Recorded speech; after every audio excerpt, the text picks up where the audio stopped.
Hoy vamos a hablar de quimiometría. La quimiometría tiene la función de proporcionar conocimientos relacionados a los análisis estadísticos que utilizan los químicos para resolver los diversos problemas analíticos. También vamos a hablar un poco de cuáles son esos tipos de problemas analíticos y los errores asociados a ellos. Los químicos pueden enfrentarse generalmente con dos tipos de problemas. A veces simplemente se les solicita una respuesta cualitativa y allí entonces se enfrentan a un problema de tipo cualitativo. ¿Okay? Y como por ejemplo determinar la presencia de un componente o de un elemento en una muestra. Por ejemplo, determinar la presencia de calcio en una muestra de agua, determinar la presencia de boro en agua o de algún metal en agua. Y en otras veces es necesario cuantificar esa cantidad de boro, de calcio, de hierro que tiene esa muestra, y allí se están enfrentando a problemas de tipo cuantitativo. Sin embargo, a pesar de que existen los dos tipos de problemas o los dos tipos de cálculos o determinaciones, la química analítica moderna es predominantemente cuantitativa. Una respuesta cuantitativa sería mucho más valiosa desde el punto de vista analítico que una cualitativa. Aun cuando se necesita una respuesta generalmente cualitativa, en caso que sea solamente la identificación de un componente o una sustancia en una muestra, que se llaman así pruebas de identificación, sin embargo se usan métodos cuantitativos para obtenerlas. Y además, esa respuesta cuantitativa seguramente va a generar una mayor información, una mejor información y asimismo una mejor toma de decisiones de acuerdo a ese resultado que una respuesta simplemente de tipo cualitativo. Cuando usamos métodos analíticos cuantitativos para determinar cierta cantidad, como en el ejemplo anterior, la concentración de boro en agua, eh, si usamos un método cuantitativo, el lenguaje o la manera en la que nosotros nos debemos expresar, ¿ok? Cuando nos estamos enfrentando a tanto problemas cuantitativos como cualitativos, es el siguiente. Por ejemplo, si se usa un método cuantitativo para detectar boro a niveles de 1 microgramo por mililitro, que ese es el límite de detección del método, ¿verdad? Entonces, si al realizar la prueba esta resulta negativa, es decir, no se detecta boro con ese método, no se debe decir que no hay boro, sino lo que se debe decir es que la muestra contiene menos de 1 microgramo por mililitro de boro. No se debe decir que no tiene, fíjate, se debe decir contiene menos de o menor que 1 miligramo por mililitro, es decir, menor que el límite de detección del equipo. Y si la prueba resulta positiva, ¿sí? Positiva, entonces se dice que la muestra al menos o por lo menos contiene 1 miligramo por mililitro de boro, o sea, al menos contiene el nivel de detección. Ahora bien, si hay otro parámetro que seguramente lo vamos a ver más adelante, pero que se llama el límite de cuantificación. Entonces, si está por encima del límite de cuantificación, pues ahí podremos decir cuánto exactamente, según el método analítico, tiene esa muestra. Pero en términos generales, cuando se va a dar una respuesta de tipo cualitativo utilizando métodos cuantitativos y conocemos el límite de detección del método, entonces si está por debajo del límite de detección, pues simplemente decimos que contiene menos que el límite de detección. Y si lo logra detectar, se observa la señal, ¿verdad? Y sin embargo no se puede cuantificar, pero sí se puede decir que al menos tiene 1 miligramo por mililitro, es decir, al menos tiene el límite de detección del método. Los errores en los análisis cuantitativos. Una vez que nosotros aceptamos que los estudios cuantitativos juegan un papel importante en cualquier laboratorio analítico, también se debe aceptar que los errores aparezcan. Es más, tomado del autor Miller y Miller, no existen resultados cuantitativos válidos si no están acompañado o no van acompañados de alguna estimación de los errores inherentes a ellos. Es así, o sea, sin, en química analítica cuantitativa, entonces ningún valor se considera válido si no tiene su error asociado. ¿Ok? Esto tiene una implicación en varios aspectos que los resumimos acá. Supónganse que un químico sintetiza un reactivo que considera realmente nuevo. Vamos a hablar aquí de lo que es el grado de confianza, ¿verdad? Entonces, lo estudia utilizando un método espectroscópico y el compuesto proporciona un valor de 104 unidades arbitrarias, ¿ok? Cualquier unidad. Ahorita no vamos a meternos con eso, ¿ok? Entonces, revisando la bibliografía, el químico encuentra que ningún compuesto descubierto hasta el momento ha proporcionado un valor de más de 100, cuando se ha estudiado por el mismo método bajo las mismas condiciones experimentales. Entonces, la pregunta surge de manera natural. ¿Ha descubierto en realidad nuestro químico un compuesto nuevo? O sea, ¿realmente eso es 104? La respuesta a esta pregunta reside desde luego en el grado de confianza que se puede asignar a ese valor experimental de 104, ¿verdad? ¿Qué errores están asociados con él? Si un estudio posterior indica que el resultado correcto está dentro de 2 unidades, ¿ok? Es decir, el verdadero valor probablemente cae en el intervalo 104 más o menos 2, ¿verdad? Entonces es muy probable que se haya caracterizado un nuevo material realmente, ¿verdad? No obstante, si la investigación muestra que los errores pueden alcanzar hasta 10, como lo vemos aquí, 10 unidades, entonces el resultado sería 104 más o menos 10. Allí es muy probable que el verdadero valor sea en realidad menor a 100, en cuyo caso está lejos de ser un cierto compuesto nuevo como era la hipótesis, ¿verdad? En otras palabras, resulta esencial el conocimiento de los errores experimentales para la interpretación adecuada de los resultados y la buena toma de decisiones. Otra situación importante o habitual en el análisis cuantitativo es la de que el analista realice varias determinaciones repetidas, o sea, la repetición. ¿Okay?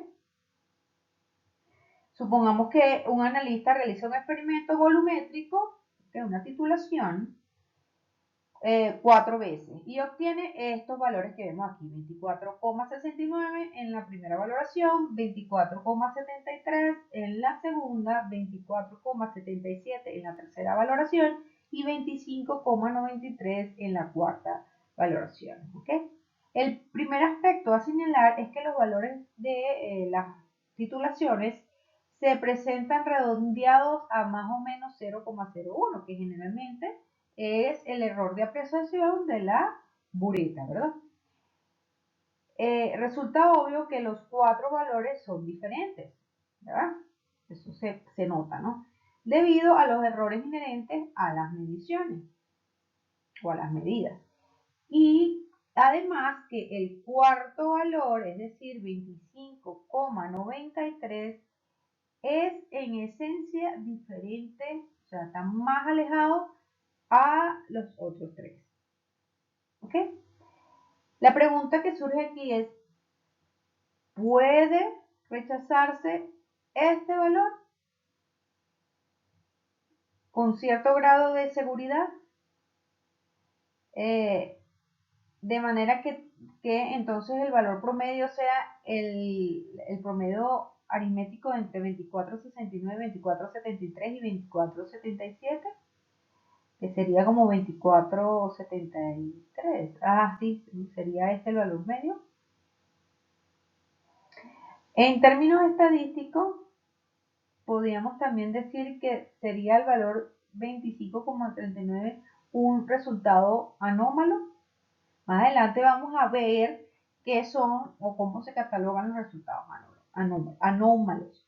Pero la importancia de la repetición de resultados para la disminución o la toma de decisiones en cuanto a los análisis cuantitativos. Se ve claramente con este ejemplo.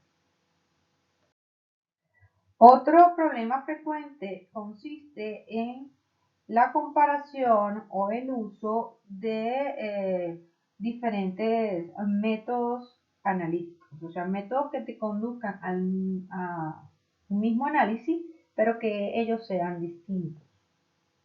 ¿Ok?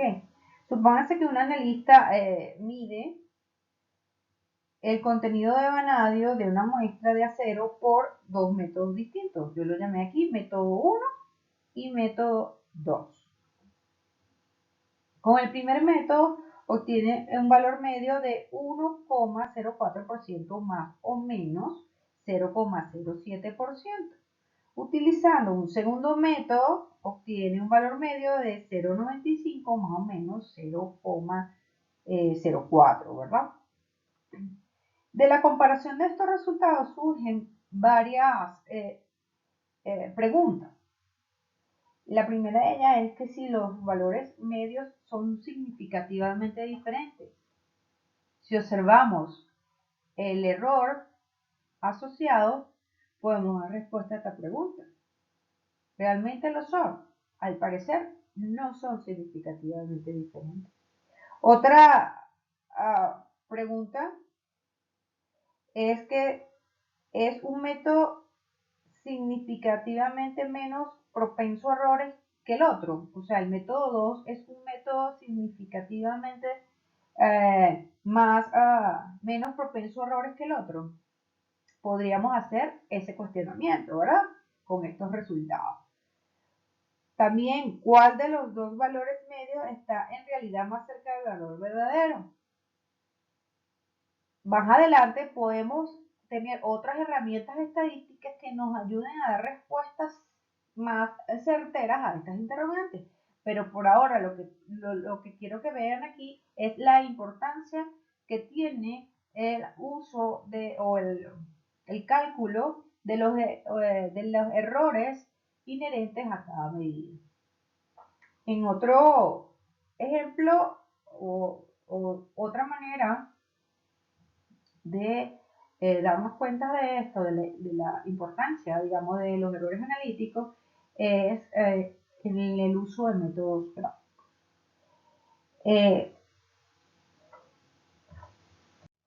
Los métodos gráficos se utilizan muchas veces para no realizar medidas en lugar de realizar muchas medidas repetidas sobre una misma muestra, lo que se hace es una serie de medidas sobre un pequeño grupo de patrones, concentraciones conocidas, cubriendo un intervalo de datos que nos interesen. Por este camino se establece una curva de calibración. ¿Okay?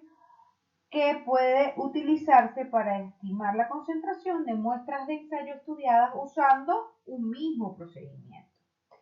En la práctica, por supuesto, todas las medidas, tanto de los patrones como de las muestras, estarán sujetas a los mismos errores. Y ahí como que se compensan esos errores, ¿ok?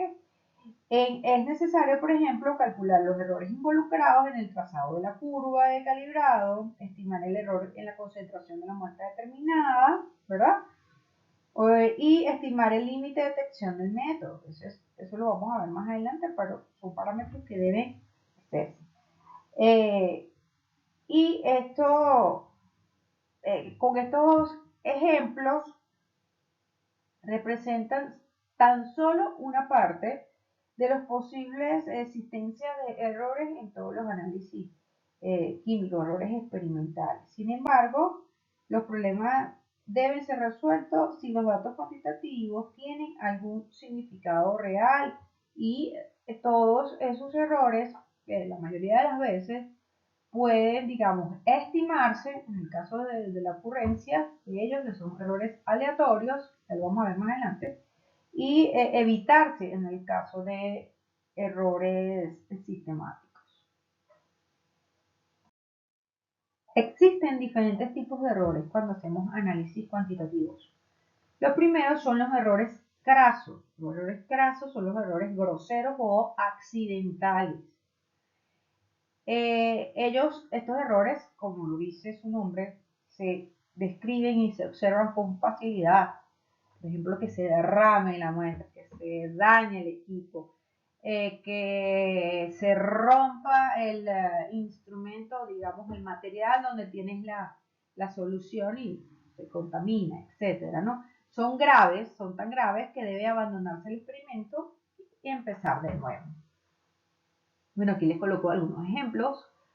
Avería del instrumento, caída o deterioro de la muestra, reactivo contaminado, etc.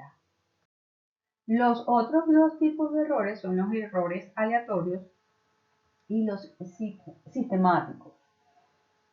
Podemos decir que los errores aleatorios provocan que los resultados individuales difieran uno de otro de manera que caigan a ambos lados del valor medio.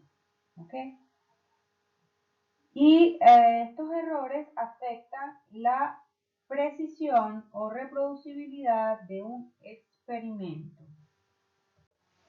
Esto quiere decir que si los errores aleatorios en un experimento son pequeños, podemos decir que esos resultados son precisos. Ahora bien, se utilizó la palabra reproducibilidad como una definición aproximada de la precisión. Sin embargo, vemos aquí dos párrafos o dos afirmaciones que nos señalan un poco la diferencia entre lo que es la reproducibilidad y la repetitividad. Ya vamos a verlo más o menos con un ejemplo.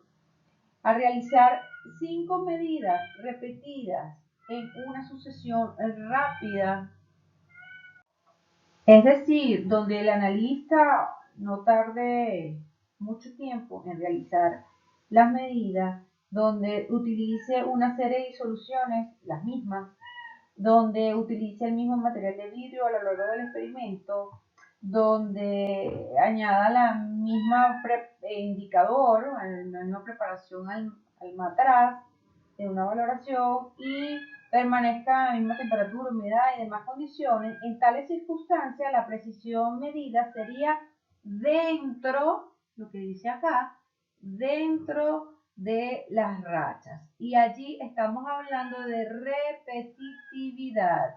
O sea, todo lo hizo el mismo analista, en las mismas circunstancias, en el mismo tiempo casi, con las mismas soluciones, los mismos materiales.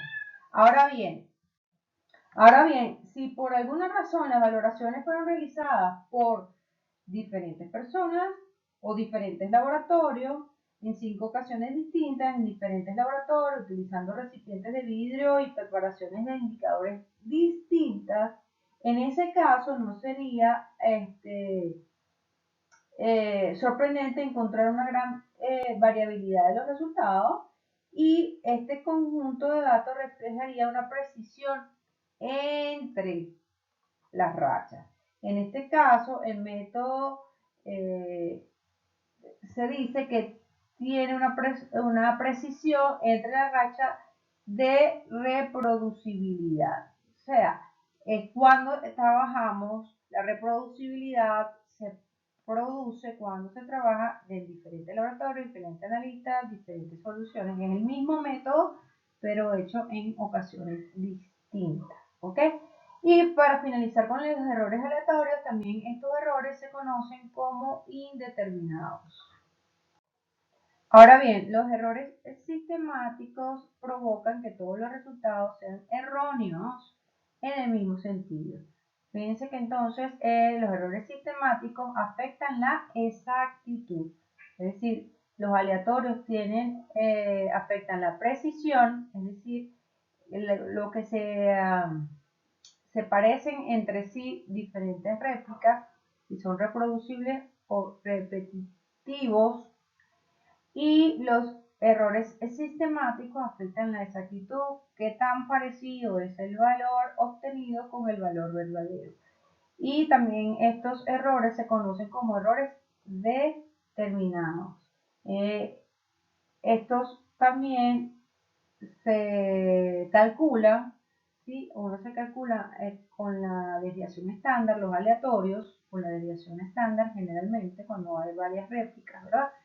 Y una manera directa de calcular los errores sistemáticos es con el cálculo del error o sesgo. ¿Okay? Para ello hay que conocer, digamos, el valor promedio, el valor aceptado, el valor verdadero. En esta figura podemos ver la distribución entre errores aleatorios y sistemáticos utilizando este diagrama que vemos aquí. Se supone que aquí esta es una titulación donde se mide el volumen en mililitros obtenido en cada uno de los analistas. El analista A, B, C y D. ¿Ok? Donde el valor o resultado correcto es 10 mililitros. Es este valor que estaría aquí en este punto. ¿Ok? Fíjense que para el analista A obtuvo todos los resultados hacia valores mayores, muy parecidos entre sí, pero mayor al valor correcto. En este caso, nosotros podemos decir que no hubo errores de tipo aleatorio porque tuvo un resultado preciso. Sin embargo, está sesgado hacia la derecha, es decir, que hubo la presencia de errores sistemáticos. En el caso del analista B, fíjense que no hubo precisión porque los valores están, digamos, dispersos en todo este rango de la coordenada, y sin embargo podemos decir que si sacamos el promedio va a dar seguramente muy cercano a 10, por lo que se puede hablar que es un resultado exacto o insesgado. En el analista C vemos que tanto los resultados, son 5 valoraciones, están dispersas entre sí, no se parecen entre ellas, es decir, hay una desviación bastante significativa, y adicionalmente el valor promedio de ellos está sesgado. Es decir, que este resultado fue impreciso y sesgado o inexacto. Y en el caso del analista D, que espero que ustedes todos sean analistas tipo D, donde obtenemos valores muy parecidos entre sí, donde podemos hablar de una precisión y adicionalmente muy cercanos al valor correcto. Es decir, que son exactos y precisos. Y eso es lo que deberíamos buscar. Seguramente allí hubo control o sí, cuidado con la producción de errores sistemáticos y errores aleatorios.